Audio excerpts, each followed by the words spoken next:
Mais uma vez, a paz do Senhor aos irmãos.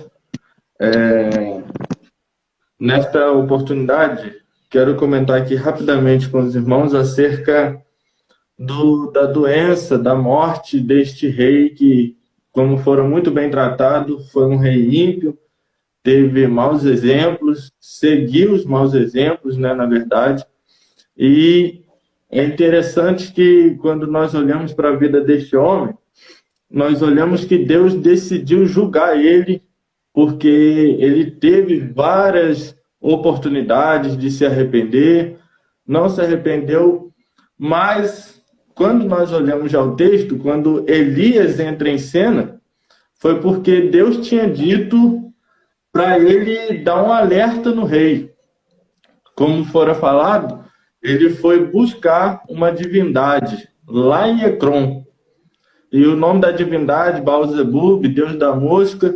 Interessante é que a cidade de Edom, Ecrom, perdão, como foi falado, era uma cidade que tinha muitos agoureiros, eles trabalhavam na área da adivinhação.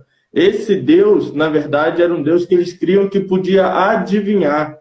Então é por isso que ele manda ir atrás dele, para que, através de uma futura adivinhação, ele pudesse saber qual seria o seu destino, qual seria o seu futuro. E é importante nós lembrarmos aqui também que ele não manda os mensageiros irem lá através de cura. Ele só quer saber se ele será restaurado ou não.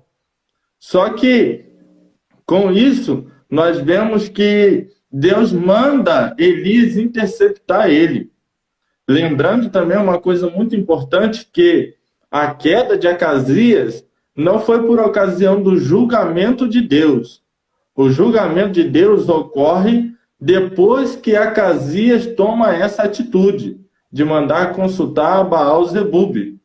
O julgamento de Deus vem depois que ele toma essa iniciativa de mandar mensageiros em outra cidade que estava a quilômetros de distância para saber qual seria o seu futuro. E olhando para isso, nós entendemos por que Deus o sentenciou e a forma que Deus usou Elias para o sentenciar. Por acaso não há Deus em Israel?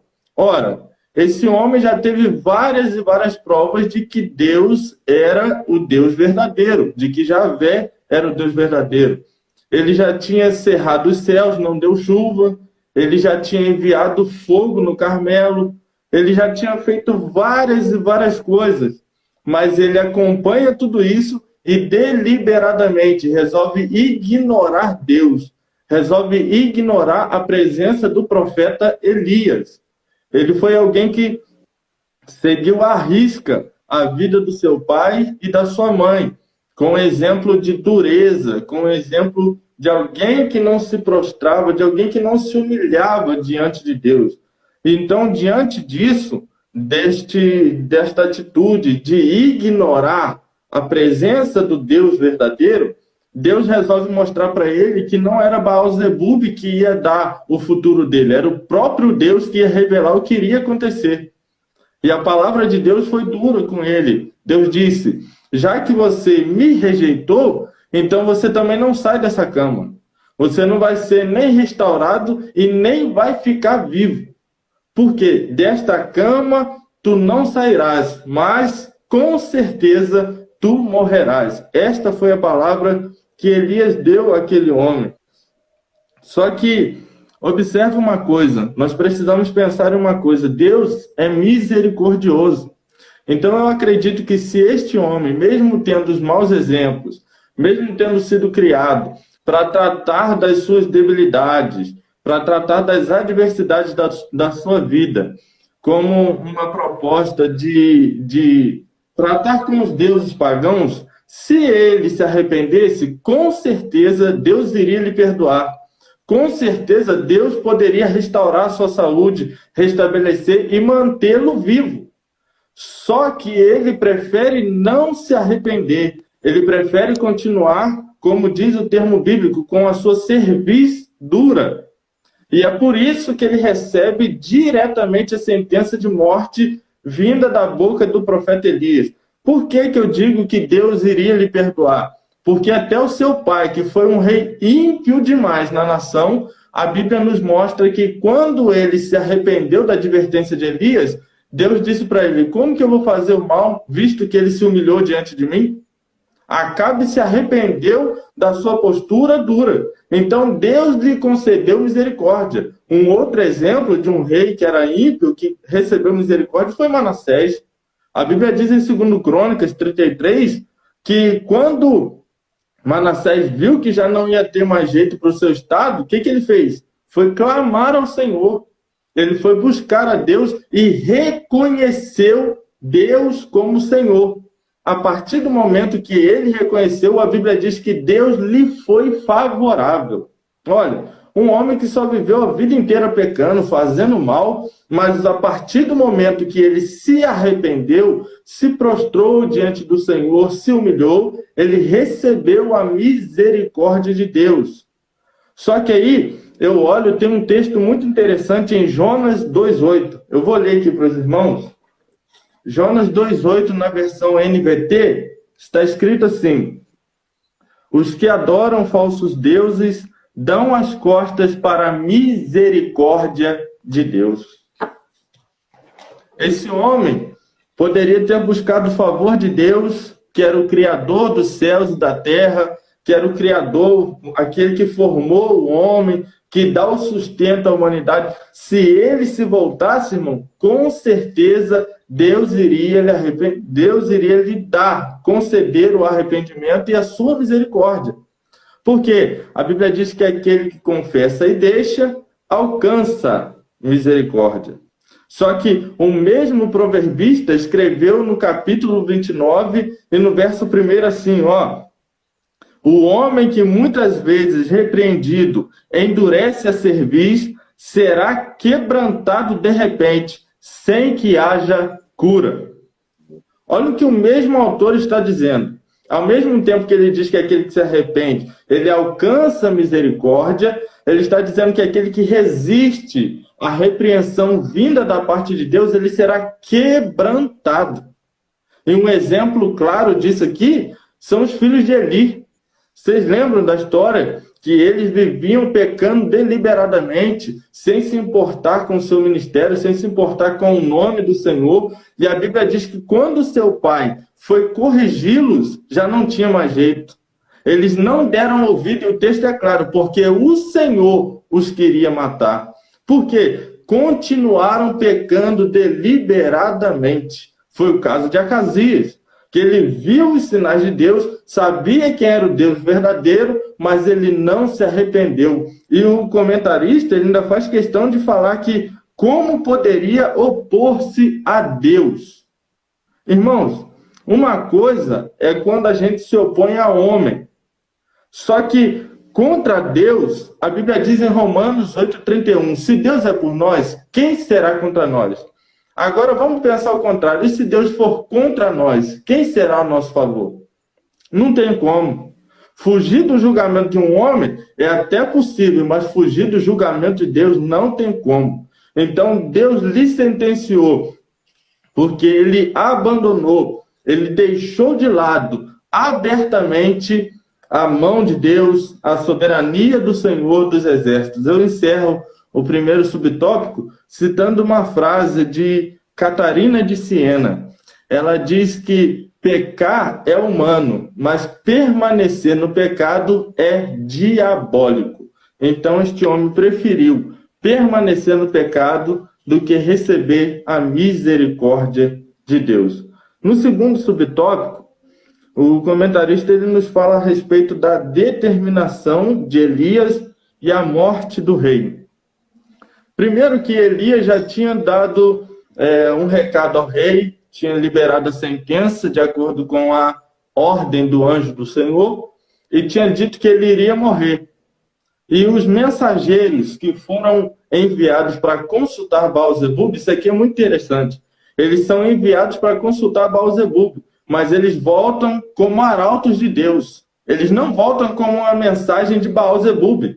Eles voltam com uma mensagem do Todo-Poderoso, porque ele fez com que Elias interviesse no caminho e dissesse a eles: olha, diga para o rei que ele vai morrer, não tem jeito mais para a situação, ele se esqueceu de Deus e Deus é quem dá a última palavra. O rei, ao saber disso, mandou eles irem atrás dele. Fato é que ele perdeu 102 homens pela sua obstinação.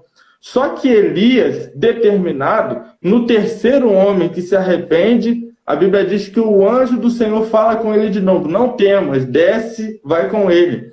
E quando ele chega diante do rei, essa frasezinha aqui dá todo o sentido do que Elias faz. Elias não titubeou, ou seja, ele não se viu em incerteza. Ele foi claro, foi conciso, ele bateu o martelo de novo. Por que o autor, o comentarista, destaca isso e eu também? Porque tem gente que ele é muito corajoso para falar as coisas de longe. Só que quando chega perto, a mensagem muda. Só que Elias não muda a mensagem para agradar ninguém. Elias é o mesmo, longe ou perto do rei. Seja para mandar o recado, ou seja para ele mesmo transmitir o recado, ele é incisivo naquilo que fala. Ó rei, não tem jeito. Na cama que tu subiste, tu não vai descer mais. Aqui, Elias poderia ter ficado com medo, porque ele estava sozinho. Aparentemente, não tinha ninguém para defendê-lo. Só que ele não foi na garantia da sua força. Ele foi garantido na palavra do anjo do Senhor: não temas. Isso quer dizer, se eles vieram para te fazer mal, eles não vão tocar em você, porque eu estou te preservando. Eu vou estar contigo para te guardar. E o interessante, para nós fecharmos aqui rapidamente, é que existem pelo menos duas coisas que levou o rei a fazer isso. São dois pensamentos, na verdade. O primeiro é para que talvez ele fizesse o mal a Elias, matasse Elias, para que ele tentasse, né, como se fosse uma tentativa de anular a profecia que saiu da boca de Elias. E uma segunda proposta aqui que nós temos é que talvez ele queria levar Elias no reino para tentar induzi-lo a mudar a sua mensagem. Só que quando Elias chega lá, ele é taxativo: ó rei, não tem jeito. Se você não se arrependeu, a sentença de Deus permanece na sua vida. E conforme termina o texto, a Bíblia diz que a palavra do Senhor pela boca de Elias se cumpriu, porque o rei Acasias morreu conforme a palavra do Senhor. Terceiro subtópico, para nós encerrarmos aqui, e eu não estourar meu tempo, fala sobre as qualidades de Elias. E aqui eu quero destacar só 3 coisas, rapidamente. Quero destacar aqui a intimidade de Elias. E a intimidade do profeta com Deus envolve a sua sensibilidade. Porque por 2 vezes você vai ver, eu estou falando só desse texto, se nós fôssemos olhar toda a história de Elias, haveria muito mais referências. Mas só nesse texto aqui, no capítulo 1, nós temos 2 vezes o anjo do Senhor tendo liberdade para falar com Elias, e Elias estava atento, perceptível à voz do Senhor através do anjo do Senhor. Então Elias é alguém sensível, é alguém que está sempre pronto a atender o chamado de Deus, é alguém que tem um zelo, como o próprio comentarista destaca, em manter a adoração ao Senhor. Ele não quer que Baal sobressaia ao seu Deus nunca. Então ele é alguém sempre pronto, então, portanto, está sempre sensível à voz do seu Senhor.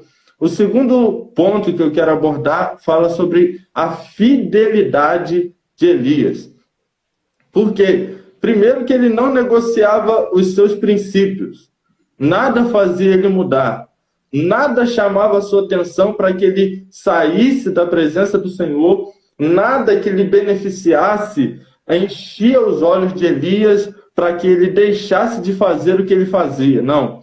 Independente daquilo que ele tinha, de toda a proposta que ele poderia receber do palácio, o compromisso maior dele era com Deus. Então ele era alguém que era totalmente entregue, era totalmente fiel somente ao Deus de Israel.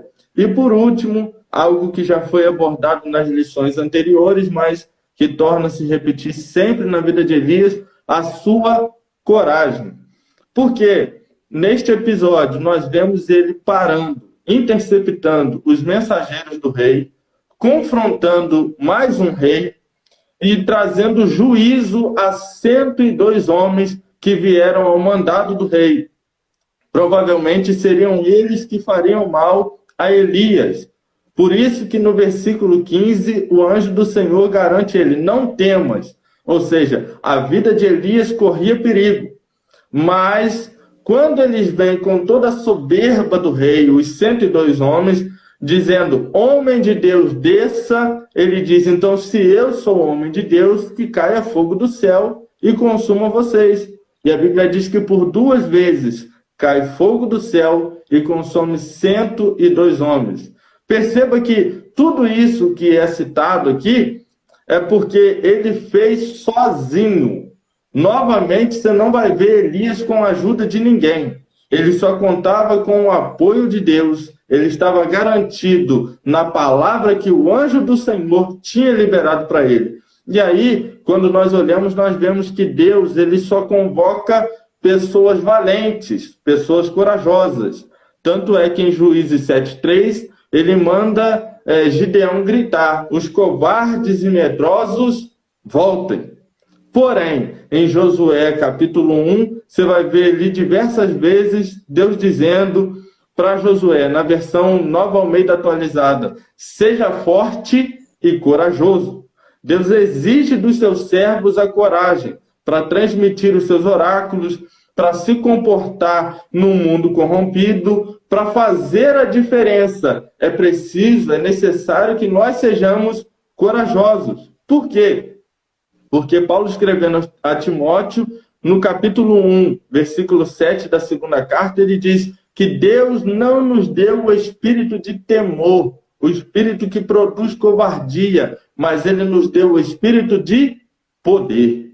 Nós somos ungidos pelo Espírito do Senhor com poder, com ousadia, para apregoar a sua palavra. Então, é isso que eu destaco sobre a vida de Elias. E assim eu agradeço a oportunidade. Que Deus abençoe os irmãos, em nome de Jesus.